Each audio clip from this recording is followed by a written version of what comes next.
ইটভাটা থেকে কুণ্ডলি পাকিয়ে উঠছে বিষাক্ত কালো ধোঁয়া, সঙ্গে সূক্ষ্ম কোণার নির্গত ছায় আশপাশের গাছপালা ও ফসলের মারাত্মক ক্ষতি করছে। কিছুক্ষণ পর পর ইট বোঝাই গাড়ি ও ভাটার ধুলাবালি গিয়ে পড়ছে আশপাশে। এতে বসতবাড়ি সহ সবুজ প্রকৃতির রং পাল্টে গেছে। বান্দরবানের লামা ও আলীকদম উপজেলার টিএমবি, এসবিএম, এবিএম ইটভাটা ঘুরে এমন দৃশ্য দেখা গেছে। এছাড়া জেলার বাকি উপজেলায় একই কায়দায় পরিবেশে প্রভাব ফেলছে অবৈধ ইটভাটা। ভাটার কালো ধোঁয়ায় বিপর্যস্ত জনজীবন ও পরিবেশ প্রকৃতি।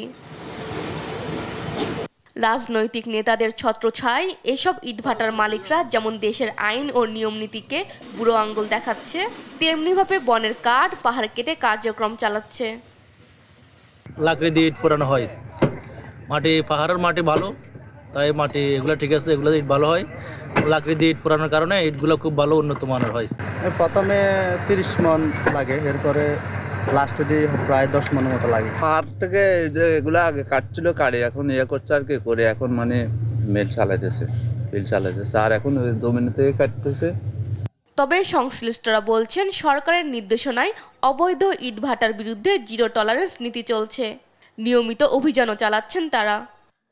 বান্দরবনে অবৈধভাবে যে সকল ইটভাটা কার্যক্রম পরিচালনা করছে তাদের বিরুদ্ধে আমাদের নিয়মিত অভিযান চলছে।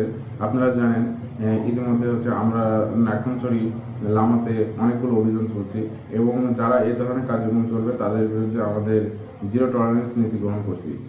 জমির টপ সয়েল, পাহাড় কাটা এবং বনের কাঠ প্রকাশ্যে ব্যবহার করলেও প্রশাসন, পরিবেশ অধিদপ্তর ও বন বিভাগ কেন নিশ্চুপ, প্রশ্ন উঠেছে সচেতন মহলে।